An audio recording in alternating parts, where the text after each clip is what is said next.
u studiju Bujice profesorica Nevenka Nekić, ugledna književnica i članica Hrvatskog nacionalnog etičkog sudišta, ujedno i članica Hrvatske akademije znanosti i umjetnosti za dijasporu u Baselu. Gospođo Nekić, profesorice Nekić, dobra vam večer.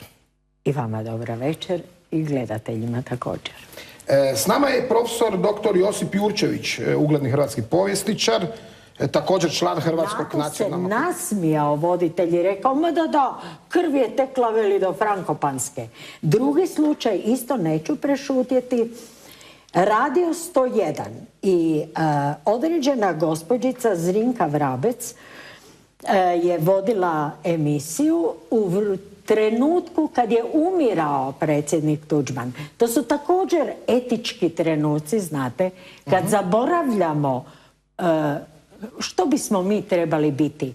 Da li ljudi ili gledati one koji su polumrtvi sa nekakvim nasladama i užicima. To me zgrozilo. I ona je također pitala jednoga slušatelja, znate li vi što sada radi Ankica Tuđman? A slušatelj je jadan odgovorio, ne znam. A ona je rekla, radi krvavice od carijeva predsjednikovih. Pa eto, to je njima jako smiješno. Postala je savjetnica. Ja sam sad ostao bez teksta. Ja bi se malo vratio svejedno na saborskog zastupnika. Vozila je svoju džukelu u službenom autu ureda predsjednika, pa se žale vozači danas na to. Ali eto, nećemo o Zrinki Vrabec.